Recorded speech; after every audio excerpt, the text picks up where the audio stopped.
상황에 따라 태평양 같은 넓은 마음으로 모든 것을 포용할 때가 있고 밴댕이 속처럼 치졸해질 때가 있다. 속 좁게 굴었던 행동들은 내 마음이 평소의 사이즈로 돌아올 때쯤 후회로 전환된다. 별거 아닌 사소한 일에 짜증내고 내가 실수했지만 자존심 때문에 인정하지 않고 변명만 늘어놓으면서 솔직하지 못하게 행동했다.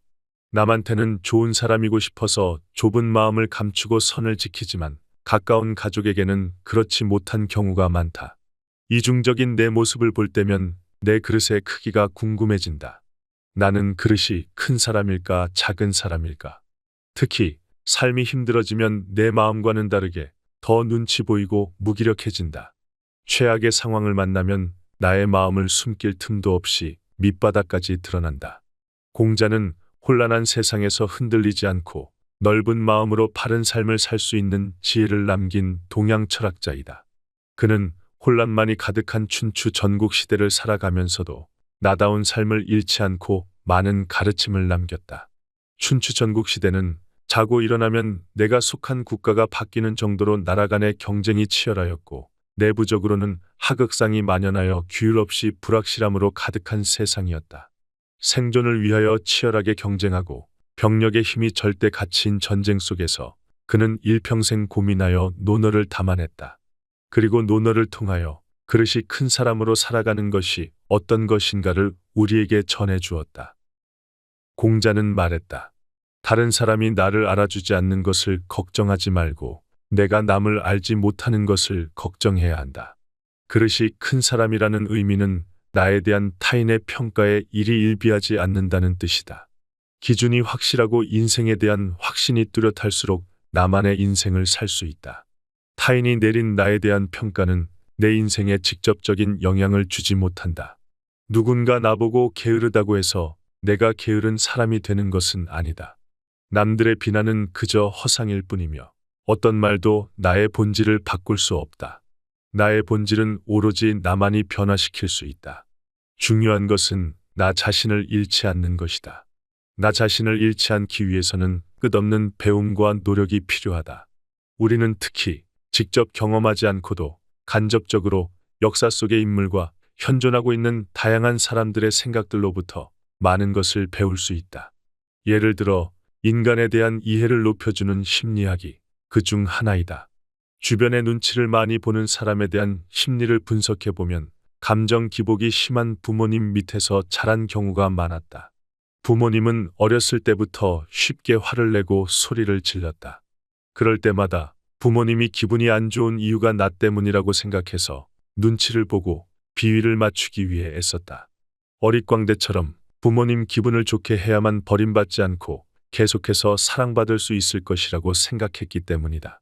너 때문에 속상해 죽겠다. 너만 아니면 이렇게 살지 않아도 될 텐데. 이런 말을 들을 때마다 부모님이 기분 좋지 않은 것은 모두 다 내 책임이라고 생각하게 되었다. 이런 어린 시절의 경험은 성인이 돼서도 다른 사람의 기분이 좋지 않을 때마다 모두 내 탓이라고 생각하는 잘못된 믿음을 만든다. 그래서 주변 사람들의 감정 변화나 행동에 민감하게 반응하고 항상 눈치를 보게 된 것이다. 현대 심리학을 통해서 상황을 분석하고 원인을 찾으면 나에 대해 깊게 고민해 볼 수 있다. 그리고 고민 끝에서 나 자신에 대해 정확하게 파악할 수 있는 기회를 만날 수 있고 다양한 관점이 내 인생에 더해지면 많은 것을 깨닫게 된다. 공자는 말했다. 현명한 사람은 불행 속에서 행복을 찾는다. 작은 희망도 보이지 않을 때가 있다. 퇴사 후에 큰 포부로 내 사업을 계획하고 실행해 보았지만 예상치 못한 경기 침체 때문에 거의 모든 것이 틀어졌다. 분명 나는 최선을 다했지만 기대한 만큼 결과가 따라오지 않는다. 인생이 제자리 걸음인 것 같고 분노와 좌절만 남은 것 같다. 공자도 위기의 순간이 있었다. 흉악한 범죄를 저지른 양호라는 사람으로 오해받아서 군인에게 포위되었다. 그러자 공자는 두려워하지 않고 검은고를 연주하면서 노래하기를 멈추지 않았다. 그런 행동을 지켜본 공자의 제자인 자로가 스승님은 어떻게 위기 속에서도 즐거울 수 있는지를 물어보았다. 공자는 말했다. 불행한 상황도 행복한 상황도 다 때가 있다. 묵묵히 인내하고 기다릴 수 있다면 어떤 고난도 이길 수 있다. 나에게 일어난 최악의 상황들은 내가 통제할 수 없는 경우가 대부분이다. 경제가 갑자기 나빠져서 일어나는 일들, 타인이 나를 미워해서 갈등이 생긴 일들은 내가 어떻게 할 수 없다. 공자가 말하는 인내라는 의미는 그 상황을 있는 그대로 받아들이는 것을 의미한다. 바다 한가운데 내가 있는데 파도가 나를 향해 온다. 거대한 파도의 정면으로 맞서서 크게 떠밀려 갈지, 아니면 힘을 빼고 서핑하듯이 파도에 올라타서 함께 흘러갈지는 온전히 나의 선택에 달려 있다. 파도가 생기는 것은 내가 통제할 수 없다. 하지만 파도를 어떻게 대할지는 내가 선택할 수 있다. 삶도 마찬가지다.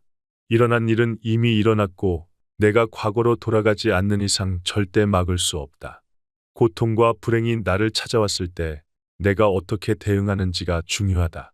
현실을 있는 그대로 받아들이고 통제할 수 있는 일에만 집중해야 한다. 어쩌면 나에게 일어나는 일들은 내가 조금 더 성장하기 위한 인생의 촉진제일지도 모른다. 공자는 말했다. 말하기에 앞서 행동을 먼저 하고 자신이 실천한 대로 그 말을 해라.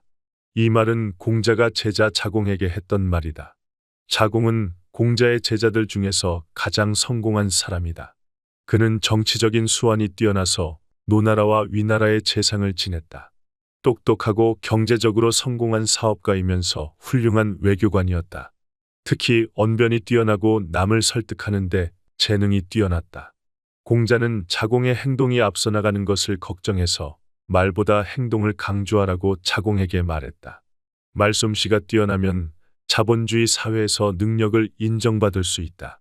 훌륭한 설득의 기술로 영업을 하면 큰 돈을 벌 수 있고 유튜브나 방송에 나와서 유려한 말솜씨를 보인다면 큰 인기를 얻을 수 있다. 말을 잘한다는 것은 축복받은 능력 중 하나이다. 하지만 행동보다 말이 앞서 나가면 문제가 된다. 회사에서 팀원들과 일을 할 때 말만 들으면 뭐든 다 할 것 같지만 정작 결과물은 전혀 없는 직장 동료가 있었다. 일주일 안에 이 작업을 마무리하겠다고 실컷 말을 했지만 일주일이 지나도 아무런 결과물이 없다. 완료일이 지난 상황에서는 내가 왜 그 일을 못했는지 유려하게 설명하면서 상황 탓을 한다. 몇 번 정도는 말로 넘어갈 수 있겠지만 반복되면 동료로부터 신뢰를 잃게 된다. 말만 앞서는 동료는 아무것도 하지 않으면서 나는 남보다 더 잘할 수 있다고 큰소리치고 남은 무조건 깎아내리기 바쁘다. 말만 앞서고 결과물은 없는 사람의 심리를 분석해보면 능력이 없는 것보다 내가 일을 제대로 해내지 못할까봐 두려워하는 마음이 숨어 있다. 두려움을 직면하지 않고 말로만 회피하다가 어렵게 쌓은 신뢰를 잃게 된다. 내가 행동보다 말이 앞서 나가는 사람이라고 생각된다면 자신을 돌아보고 무엇을 두려워하고 있는지 생각해보자. 공자는 아는 것을 안다고 하고 모르는 것은 모른다고 하는 것이 진정한 아는 것이라고 말했다. 새로운 지식을 접할 때 내가 무엇을 모르고 있었는지를 확인하는 것이 중요하다. 시험을 준비할 때 오답노트가 중요한 이유는 내가 어떤 부분이 부족한지를 인지할 수 있기 때문이다. 부족한 지식은 공부해서 채우면 되지만 내가 어떤 부분을 모르는지 파악하지 못하면 점수 향상이 어렵다. 똑같은 문제만 맞추고 모르는 문제는 계속 틀리면 좋은 점수를 얻기 힘들고 영원히 정답을 알지 못하게 된다. 나 자신을 이해하기 위해서도 오답노트를 적용할 수 있다. 내가 뭘 가장 좋아하는지, 싫어하는지, 내가 쉽게 할 수 있는 건 무엇이고 항상 어려워서 매번 도움이 필요한 것은 무엇인지, 똑같은 상황에서 나의 감정 패턴은 어떻게 변화하는지, 이런 정보들을 내가 객관적으로 알게 된다면 부족한 부분을 채우면서 세상을 살아가는 데 도움이 될 것이다. 나에 대한 이해도가 높은 사람은 타인에게 잘 휘둘리지 않는다. 타인이 어떤 말을 해도 나 자신에 대한 이해도가 높다면 내가 주도적으로 상황을 판단할 수 있다. 내가 나라는 학문에 대해서 세계 최고 권위자가 되면 상황을 정확하게 파악할 뿐만 아니라 올바른 대응을 할 수 있게 된다. 타인의 비난은 그저 참고할 만한 관점에 불과하게 되고 나에게 직접적인 영향들을 최소화할 수 있다. 내가 잘 모르고 부족한 부분은 살면서 채워나가면 된다. 문제는 내가 알고 있다는 느낌은 있는데 실제로는 잘 모르는 경우이다. 이것은 잘 모르는데 내가 안다고 착각하고 있는 상태이다. 특히 경험해 보지 못한 일들을 판단할 때 자주 착각하게 된다. 한 번도 개인 사업을 해보지 않은 직장인이 나는 직장 체질이기 때문에 사업을 절대로 못할 거라고 생각한다. 또는 지금 자금이 없어서 회사를 다니고 있지만 사업을 한다면 무조건 성공할 것이라고 근거 없이 판단한다. 한 번도 대화를 해보지는 않았지만 저 사람은 분명 나를 싫어할 것이라고 생각하거나 몇 번 만나보면 무조건 나를 좋아할 것이라고 판단하는 것도 마찬가지이다. 경험해 보지 못했다면 무조건 안 된다 또는 무조건 잘 될 거야라고 판단하는 것이 아니라 모른다라고 표현하는 것이 더 정확할 것이다. 공자의 말처럼 아는 것을 안다고 말하고 모르는 것을 모른다고 판단할 수 있는 경지에 이르기 위해서는 미리 판단하고 착각하는 것에 대해 경계해야 한다. 공자는 논어를 통해서 현명하고 그릇이 큰 사람이 되기 위한 4가지 행동을 소개했다. 첫째, 다른 사람이 나를 알아주지 않는 것을 걱정하지 말고 내가 남을 알지 못하는 것을 걱정해야 한다. 둘째, 현명한 사람은 불행 속에서 행복을 찾는다. 셋째, 말하기 앞서 행동을 먼저 하고 자신이 실천한 대로 그 말을 해라. 넷째, 아는 것을 안다고 하고 모르는 것은 모른다고 하는 것이 진정한 아는 것이다. 그릇이 크다는 의미는 외부 상황에 쉽게 흔들리지 않는다는 뜻이다. 어떤 일이 일어나도 스스로에 대해서 잘 알고 있어서 자기 신뢰가 강하고 불리한 상황 속에서도 그저 자신이 할 수 있는 일들을 묵묵히 한다. 그리고 말만 앞세우는 것보다 행동하고 실천하기 때문에 어떤 일이 일어나도 좌절하지 않고 빠르게 대응할 수 있게 된다. 오늘 나의 그릇은 어떠한가?